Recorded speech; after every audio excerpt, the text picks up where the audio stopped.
से तो साफ जाहिर हो रहा है कि मैं किसी चीज़ की तैयारी कर रही हूँ। एब्जॉर्ब करना इतनी टेंशन को बड़ा मुश्किल हो जाता है। जो टॉपिक है ना, सबसे मुश्किल एक्चुअली ये टॉपिक मुझे लग रहा है। और न्यूज़ से भी मेरा ताल्लुक आपको पता है रहा है और वो 2 क्वेश्चन दर्द सर हैं, क्योंकि ईच क्वेश्चन 50 मार्क्स का होता है। ये 2022 का कॉन्फ्लिक्ट एक्चुअली है नहीं, ये तो 2014 का कॉन्फ्लिक्ट है। बड़ी मदद की है वो है जी ये कॉफी। नहीं पढ़ा मैंने पूरा साल, अब क्या होगा मेरा हाल। और सितम ज़रीफ़ी ये है कि इस वाहिद किताब के अलावा और कोई नोट्स नहीं आते हैं, इस सब्जेक्ट की कोई बुक नहीं है।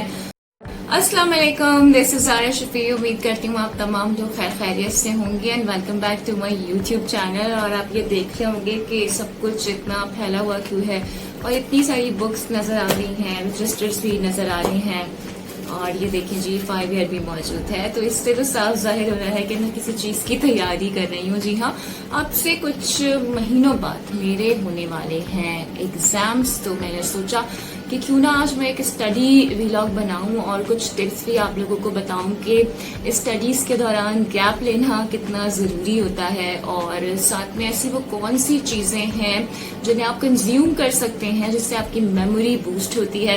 तो अगर आप ये सब कुछ जानना चाहते हैं तो वीडियो में आपको मेरे साथ रहना होगा। और जिन लोगों ने अभी तक मेरे चैनल को सब्सक्राइब नहीं किया है फौरन कर लें, साथ में बेल आइकन को प्रेस कर दीजिएगा ताकि कोई भी वीडियो आपसे मिस नहीं हो। तो जनाब इस वक्त बज रहे हैं सुबह के 6:30 और मैंने जिंदगी में जितने भी एग्जाम्स दिए ना, मैं सुबह उठ के लाजमी उसमें पढ़ती आई हूँ और सुबह उठ के लाजमी सब कुछ रिवाइज करके जाती थी, वरना मुझे लगता था कि मुझे एग्जाम में कुछ नहीं आएगा और मैं कुछ लिख नहीं पाऊंगी। एंड बाय द वे ये तो मैं आपको बताना ही भूल गई कि मैं किस चीज़ की तैयारी कर रही हूँ। मैं तैयारी कर रही हूँ मास्टर्स के 2nd पार्ट की, जो कि अब से कुछ महीनों बाद मेरे पेपर्स होने वाले हैं। और अब से कुछ ही दिनों पहले मेरा 5 का रिजल्ट आया है और अल्हम्दुलिल्लाह मेरे सारे पेपर्स क्लियर हो गए हैं, जिसने मुझे कॉन्फिडेंस दिया है कि मैं ये वाले पेपर्स भी इस साल इंशाल्लाह 1 गो में ही क्लियर कर लूँगी, क्योंकि मैं काफ़ी टाइम के बाद पढ़ रही हूँ और इतने टाइम के बाद पढ़ना और चीज़ों को मेमोराइज करना, एब्जॉर्ब करना, इतनी टेंशन को बड़ा मुश्किल हो जाता है।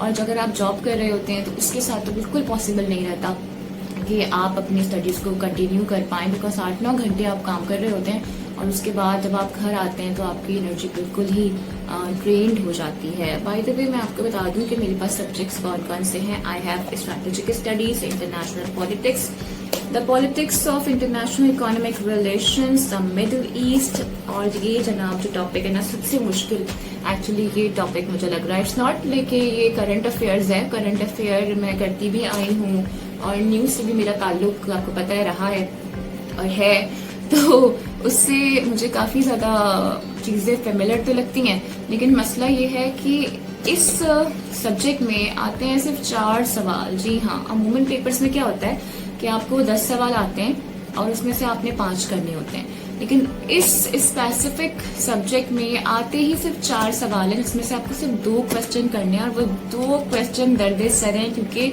ईच क्वेश्चन 50 मार्क्स का होता है। और सितम ज़रीफ़ी ये है कि इस वाहिद किताब के अलावा और कोई नोट्स नहीं आते हैं, इस सब्जेक्ट की कोई बुक नहीं है और जो हालात हाज़िरा होते हैं, करंट अफेयर्स होते हैं, इंटरनेशनल पॉलिटिक्स के मामलात होते हैं, हर चीज़ में पूछ ली जाती है। 5 ईयर में देख रही थी कई ऐसे टॉपिक्स आए हैं जो कि मेरी बुक्स में मौजूद नहीं है। अब अगर सिचुएशन ऐसी होती है तो फिर उसके लिए जी मैं सहारा लेती हूँ इंटरनेट का। और लेटेस्ट टॉपिक आपको पता है जो चल रहा है आजकल, यूक्रेन रशिया।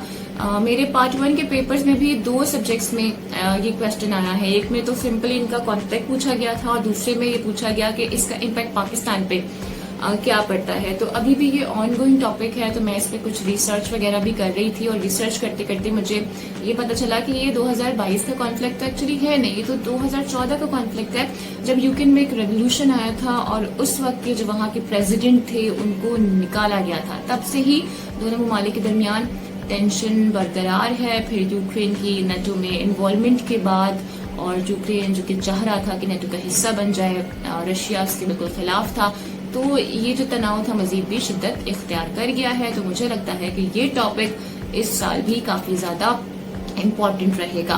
اب جناب مسئلہ یہ آتا ہے کہ آپ جب کنٹینیوسلی پڑھ رہے ہوتے ہیں نا، جیسے 3-4 گھنٹے جب میں پڑھتی تھی تو میرا مائنڈ بالکل ڈرینڈ ہو جاتا تھا اور مجھے سمجھ نہیں آتا تھا، مجھے لگتا تھا کہ میرا دماغ جیسے کام کرنا بند ہو گیا ہے. تو اس کے لیے میں لیتی تھی بیسکلی کچھ میں ٹپس کرتی تھی جو کہ کافی یوزفل بھی رہے ہیں. جیسے کہ میں کچھ دیر کے لیے نیپ لے لیتی تھی، کبھی میں موبائل پہ کینڈی کرش یا کوئی بھی دوسرا گیم کھیلتی تھی. اس کے علاوہ میں کبھی ٹی وی دیکھ لیا کرتی تھی، کوئی ڈرامہ وغیرہ دیکھ لیا کرتی تھی. اس سے میرا مائنڈ تھوڑا سا ریفریش ہو جاتا تھا. اور جناب ایک جو سب سے زیادہ یوزفل ٹپ رہی ہے جس نے میری ایگزام سے بڑی مدد کی ہے وہ ہے جی یہ کافی. ایک تو یہ آپ کی نیند بھی اڑا دیتی ہے اور آپ کے مائنڈ کو بالکل ریفریش کر دیتی ہے، آپ کی انرجی کو بوسٹ کر دیتی ہے اور آپ کا دماغ چلنے لگتا ہے. دوسری چیز جو کہ مجھے بہت زیادہ ہیلپ فل رہی ڈیورنگ ایگزامس وہ تھی جناب یہ چاکلیٹ، جو کہ ہے تو نو ایڈڈ شوگرز پہ لکھا ہوا ہے لیکن مجھے ایسا لگتا نہیں ہے. لیکن ٹرسٹ می یہ دونوں چیزیں انہوں نے میری بہت ہیلپ کی ہے، تو اس لیے آج میں پڑھنے بیٹھی ہوں تو ان دونوں چیزوں کو لے کے بیٹھی ہوں. بیکاز میرا یہ ہوتا ہے کہ جب تک مجھے ایک آدھ کوشچن یاد نہ ہو جائے میں نہیں اٹھتی ہوں، اور کوشش میری ہوتی ہے کہ میں ایک ٹارگٹ بناتی ہوں، ایک گول سیٹ کرتی ہوں کہ آج کے دن میں مجھے اتنا یاد کرنا ہے، اتنا لکھنا ہے، اتنی ریسرچ کرنی ہے، اور پھر میں اس چیز کو امپلیمنٹ کرتی ہوں. تو میں اب کچھ پڑھ لیتی ہوں بیکاز میں یہ ہرگز نہیں چاہتی کہ جب ایگزامس قریب آئے میرے تو میں یہ گانا گاتی پھروں کہ نہیں پڑھا میں نے پورا سال، اب کیا ہوگا میرا حال. امید کرتی ہوں کہ میری ویڈیو آپ کو پسند آئی ہوں گی، میری بتائی ہوئی ٹپس آپ کے لیے کارآمد ثابت ہوں گی. اگر آپ کسی بھی قسم کا کوئی ایگزام دے رہے ہیں تو میری ان ٹپس پہ ضرور عمل کیجیے گا. آئی ایم شیور جتنا ان ٹپس میں مجھ پہ ورک کیا ہے یہ اتنا ہی آپ پہ بھی ورک کریں گی، آپ کے لیے بھی اتنی ہی مفید ثابت ہوں گی. امید کرتی ہوں کہ آج کا ویلاگ آپ کو پسند آیا ہوگا. Don't forget to like and subscribe my channel. اگلی ویڈیو میں آپ سے پھر ملاقات ہوگی. Till then take a very good care of yourself. اللہ حافظ.